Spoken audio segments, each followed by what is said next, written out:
Are you looking to start freelancing, quit your job, and you're not quite sure when to do this? People are telling you, oh no, don't do this. You don't know if you're going to have enough income. You don't know if it's safe. You're not going to be able to pay your bills. Well, in this video, we're going to discuss how to exactly quit your job if you're looking to start freelancing, especially on Upwork and also other platforms, and when it's safe to do so, how to get enough clients, and generally the structure, the strategy you can follow that is the safest bootstrap method to start a business or freelancing career. So why am I qualified to talk about this? I've been freelancing and running a business since 2011. I've been helping people since 2014 do the same. I'm currently working with 200 freelancers and agency owners. Here's a link to the client result page on my website. So let's dive right into this. What you want to do is you want to start freelancing while you have the full-time job for 20 to 30 hours per week on top of the full-time job.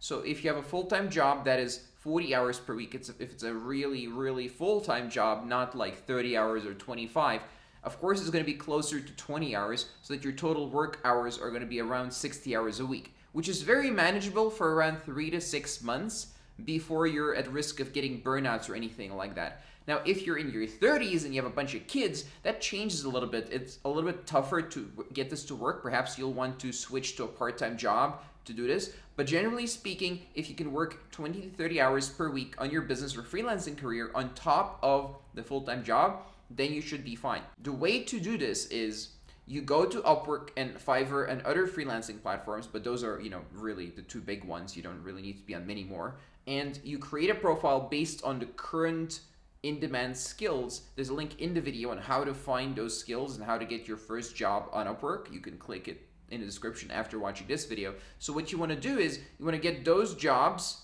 which are freelance jobs, at a rate that's above $25 per hour or fixed contracts. Now, the thing with fixed contracts is it's quite complicated. So if you're a complete beginner, it's better to start with an hourly rate. And it's not really a job. We call it jobs because that's how Upwork calls it.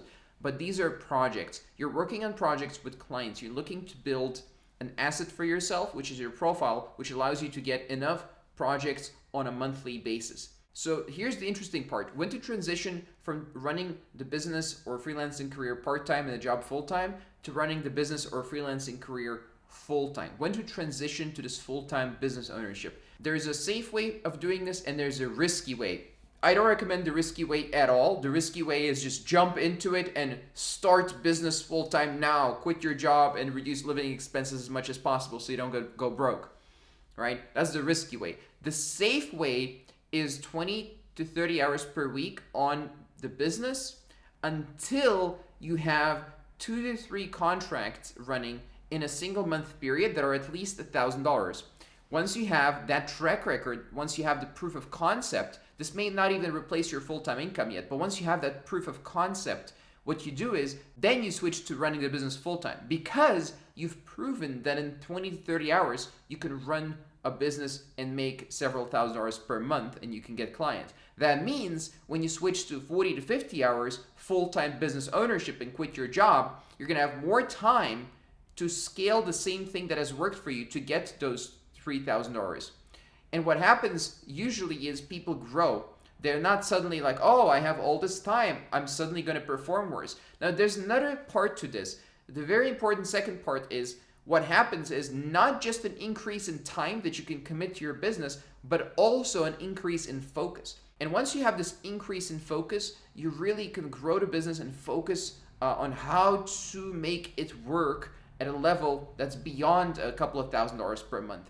And what happens then is usually people go from $3,000 to $4,000 per month as a part-time business owner to $8,000 to $15,000 per month as a full-time business owner. Now, I do recommend that you enter an industry where you're not having to sell your time forever, that you can get staff and build an agency. And I have another video about that right here in the description on how to get started as an agency owner. But basically, what you do is you need to replace yourself so you're not just selling your own time. While you're doing all this on Fiverr and on Upwork, what you're doing is you're building a reputation. You're building a list of case studies and a track record and a bunch of credibility, video testimonials like your profile video and so on.